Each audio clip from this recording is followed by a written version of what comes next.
Ya kan Mas Said, ada kan materi dia kondisi ini. Nah iya, misalnya. Nah ini sebenarnya yang tadi, kalau tak delay kok gak ano nih. Ini kan bahasanya Gus Glori. Kan, jadi saya nggak ngerti. Ini di WA, Anda membawakan materi ini. Ya. Itu kan harus kecepatan tinggi. Aku nggak kenal nih, klasikal kondisi dan motivasi.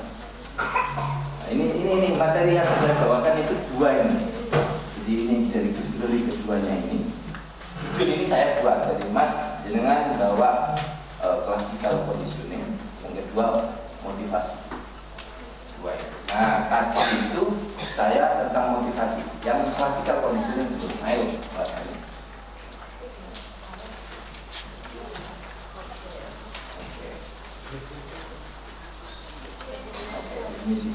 Pembelajaran adalah perubahan yang relatif permanen dalam perilaku organisme yang disebabkan oleh pengalaman. Aktivitas belajar lebih fleksibel jika dibandingkan dengan perilaku ikan salmon yang diprogram secara genetik. Maksudnya begini,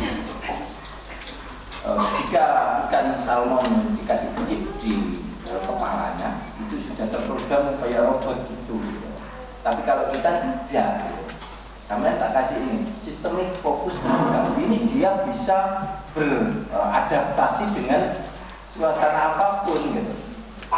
Nanti kan mengalami kasus atau satu problematika dengan kemenang, ya beda dong cara menanganinya dengan Kemendikbud, menanganinya dengan Pak siapa sebelah rumah kita itu Pak Nyoman, ya beda itu. Ini makanya aktivitas belajar lebih fleksibel itu seperti itu jika dibandingkan dengan ikan salmon. Jadi ini ya wes, dia di remote untuk main gol nanti ya itu. Kita tidak seperti itu, tapi fleksibel sesuai itu. Oke, next. Bagaimana kita belajar? Kita belajar dengan asosiasi pikiran kita secara alami menghubungkan peristiwa yang terjadi secara berurutan. Nanti tugasnya Mbak Dani adalah menyampaikan ini ke Gus Glori. Saya mendapatkan nilai berapa? Panitia, tolong disiapkan rupa satu kembali evaluasi saya. Ada kan di sini? Nah, biasa itu standar pelajaran kita. Oke. Nanti ada, soalnya ada koreksi dari Gus Glori, ada koreksi. Jadi kita ini. Nah, classical conditioning itu seperti itu. Kayak kerja. Stimulus netral, stimulus belum dikondisikan. Jadi kondisi sekarang ini masih netral ini. Nah, nanti saya koyak itu. Nah, itu yang akhirnya mempengaruhi. Asosiasi antara dua rangsangan adalah salah satu bentuk pembelajaran. Asosiatif pembelajaran di mana ide dan pengalaman dihubungkan secara mental dan dengan saling memperkuat. Jadi saya tadi best practice, maaf itu tidak sekedar pamer foto loh ya. Itu sampai itu tadi Pak Denny mau mengadakan besok koordinasi katakan, wah aku ngomongin mau koordinasikan orang yang berbeda antara Australia dan Lamongan saat berbandingnya 2002. Terus kok piye ideku ini terima oleh ini. Itu kan benturan kabeh. Terus pemerintah kok gelem. Wah ini. Jadi saya tadi tidak sekedar pamer foto, tapi semua foto itu ada satu perjuangan untuk mencapai itu. Tidak itu tidak foto orang kerumunan aku foto selfie orang ya, jadi persis seperti ini.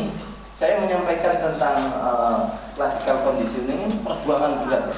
Ini dibuatkan nggak gini. Terus setelah itu makanya kemarin tungguin aku itu karena 3 PowerPoint tadi itu saya gabungkan. Tapi penggabungannya orang di sore orang. Itu kan harus biasanya saya suruh ngeprint Mbak Dina terus tak coret-coret dan lagi. Jadi tadi tentang ART, sekarang ini tentang classical conditioning. Jadi bagaimana kelas itu terkondisikan oleh kehadiran kita. Nah, seperti itu. yang di antara kan ada tahapan-tahapan sukses. Ketika saya itu biasanya memastikan di dalam kelas, saya pastikan nggak ada yang ngantuk. Jadi kelas saya pastikan nggak ada yang ngantuk. Yang kedua nggak ada yang ngomong-ngomong. Yang ketiga nggak ada yang nggak bisa.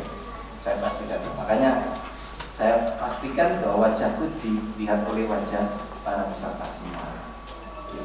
Nah, ini mulai conditioning. Nah, itu sudah kalau sudah memastikan tadi, satu tidak ada yang ngantuk, dua tidak ada yang ngomong RPTW, yang ketiga saya pastikan bahwa seluruh peserta sudah saya pandangin matanya semua. Nah, ini sudah mulai masuk ke situ. Oke, lanjut. Nah, sampai sekarang itu apa kan Imbu santri apa siswa keo apa gaya wis pokoknya penting materi ini. Nah, jadi contoh begini, belajar mengasosiasikan satu stimulus. Jadi ini ada kilat. Kalau seandainya sejak kecil kita itu ono kilat ya, kita itu gitu mempelajari anak kita. Nanti kita ya gitu. Tapi ketika kita ada kilat atau petir terus ada kilat, anak kita akan menirukan itu. Ini namanya stimulus, rangsangan dari dolar. Nah, tadi classical conditioning itu adalah menstimulus keras agar terkondisikan sesuai dengan tujuan belajar itu.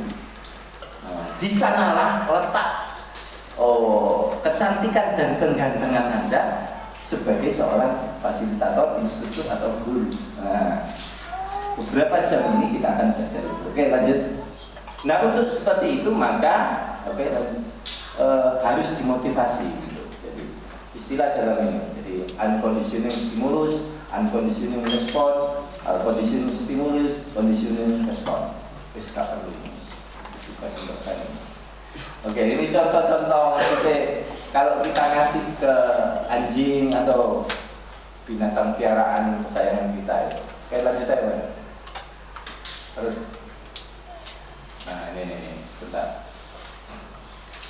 Nah ini, jadi sebelum conditioning, jadi saya berharap setelah